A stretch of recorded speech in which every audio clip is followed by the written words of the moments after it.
ప్రేక్షకులకు నమస్కారం. ADN news TV మనదర్శి మన local channel. ADN news TV ప్రేక్షకులకు నమస్కారం. వార్తలు చదువుతుంది మీ ప్రసన్నారాం. ట్రాఫిక్ నియంత్రణ కోసం అత్యాధునిక టెక్నాలజీతో రూపొందించిన 16 నూతన ద్విచక్ర వాహనాలను జిల్లా పోలీస్ కార్యాలయంలో బుధవారం ప్రకాశం జిల్లా ఎస్పీ ఏఆర్ దామోదర్ ప్రారంభించారు.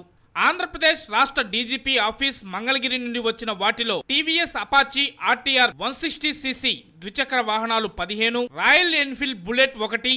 ఈ వాహనాలకు sirens, blinkers, public addressing system, ప్రథమ చికిత్స కిట్, క్రౌడ్ కంట్రోల్ చేయడానికి అత్యాధునిక టెక్నాలజీతో రూపొందించారన్నారు. ఈ సందర్భంగా జిల్లా ఎస్పీ ఏఆర్ దామోదర్ మాట్లాడుతూ ఈ ద్విచక్ర వాహనాలు ట్రాఫిక్ నియంత్రణకు, పోలీసులకు మరింత వేగవంతంగా స్పందించే అవకాశాన్ని కల్పిస్తాయన్నారు. ప్రజలకు మెరుగైన సేవలందించడంలో ఇవి ఉపయోగపడతాయని, ట్రాఫిక్ నియంత్రణ, రోడ్ సేఫ్టీ, ప్రజలకు వేగవంతమైన సేవలందించడానికి ఈ ద్విచక్ర వాహనాలు ఎక్కడైనా త్వరగా చేరుకునే సామర్థ్యాన్ని కలిగి ఉండటంతో ప్రమాద సంఘటనల సమయంలో తక్షణ చర్యలు తీసుకోవడం, ట్రాఫిక్ జామ్ సమస్యలు పరిష్కరించడం వంటి అంశాలలో ఈ వాహనాలు ఎంతగానో ఉపయోగపడతాయని, విజిబుల్ పోలీసింగ్ పెరగటంతో ప్రజలు ట్రాఫిక్ రూల్స్ పాటిస్తారని, ఎక్కడైనా 4 వీలర్ వెళ్లలేని ప్రాంతాలలో 2 వీలర్స్ వెళ్లి అక్కడి ట్రాఫిక్ సమస్యను తగ్గించి ట్రాఫిక్ ను క్రమబద్ధీకరించాలనే ముఖ్య ఉద్దేశంతో పనిచేస్తాయన్నారు. నూతన ద్విచక్ర వాహనాలు ట్రాఫిక్ క్రమబద్ధీకరించే పోలీస్ సిబ్బందికి వారి విధులు మరింత సమర్థవంతంగా నిర్వహించేందుకు ఎంతో ఉపయుక్తంగా ఉన్నాయన్నారు. ద్విచక్ర వాహనాలపై ప్రయాణించే వారు తప్పనిసరిగా హెల్మెట్ ధరించాలన్నారు. హెల్మెట్ లేకుండా వాహనాలు నడిపితే